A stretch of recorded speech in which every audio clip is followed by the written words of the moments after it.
My name's Hannah, and I have 3 boys, one of whom has been attending the Pears Family School for the last 9 months. He was experiencing emotionally based school avoidance in mainstream, and it reached the point where we needed to find a different way of addressing a problem and strategizing around some interventions to help him.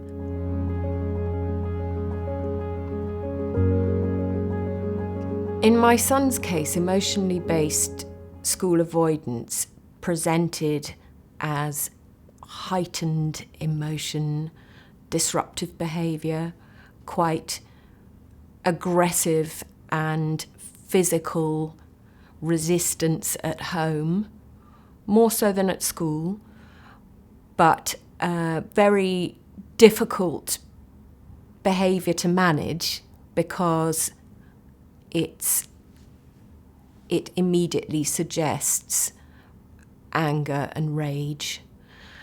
And so I think that's one of the interesting and curious things about emotionally based behaviours is that the outward manifestation is not necessarily a mirror of what is actually going on inside. What was inside was something which was much more fearful and anxiety based.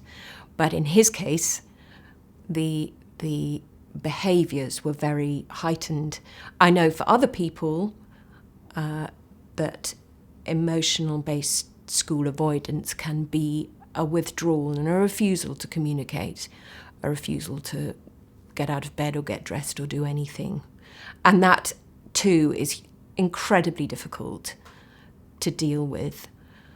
I think as a parent, it means that your experience is so vastly different from a lot of the other people around you that it can be incredibly isolating. There's a feeling of overwhelm. Every day is a challenge, potentially.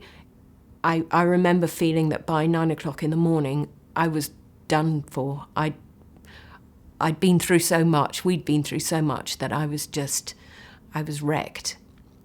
And that's not something that many people understand. So for me as a parent, the impact of all the difficulties that my child has faced has been a feeling of isolation, a feeling of disconnection from the common experience. When other people are talking about their students choosing GCSEs and where they might go on to do further education, I was struggling to support my child to be in school for a full day.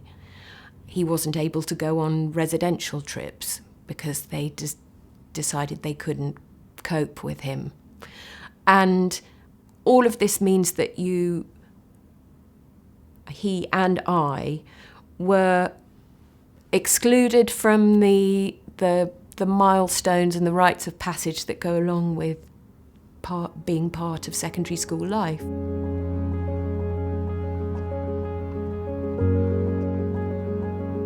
Being at the Pears School was an education in a different way. It was about finding the words to describe what was going on and communicating them to somebody else.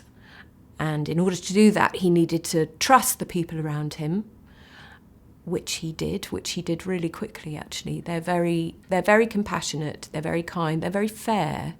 You know, it's not about letting things go, but it's about decoding the behaviour and understanding what lies behind that.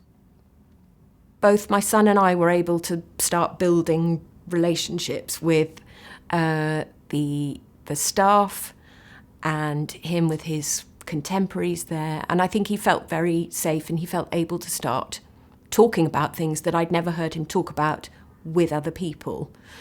And that was really how it began. The fact that he certainly knew that when things went wrong, he wasn't going to be punished for them.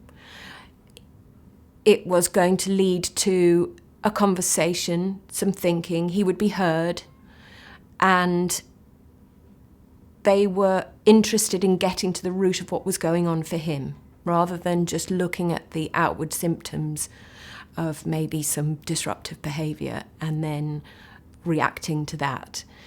The immediate difference when walking into the Pears School was that it felt like a very safe place. There were a lot of extremely kind, friendly faces for both of us. You could feel your shoulders just, letting down. My interactions with mainstream had been when things were going wrong. You get hauled in to have a conversation about why and what's going to happen and the punishment that's going to fit the crime. And here was a place where it felt there was much less judgment.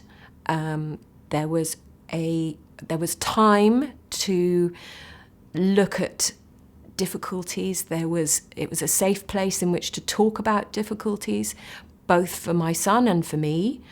And there were people who would listen and would then help, had ideas and were thinking innovatively about how to overcome problems.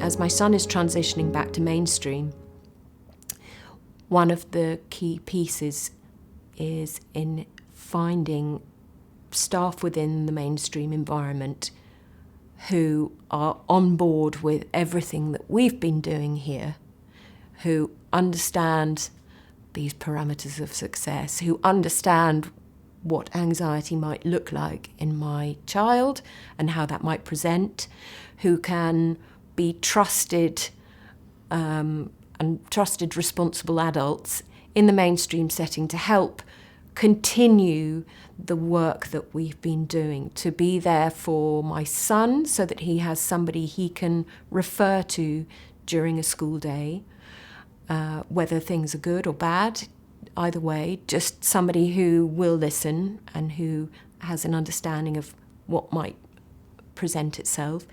And for me as well, somebody who I can email, who I can update with things that might have gone on at home over the weekend, or issues that have arisen, petty and small as they might seem. They can really affect the outcome of a day at school. If my son is obsessing about something or feels an injustice from the day before, or somebody who can help to be there and just listen at a very basic level, or help him to advocate for him and help him to have conversations that will be restorative or resolve issues that would otherwise obsess him and potentially put him back in a headspace that makes school difficult to contemplate.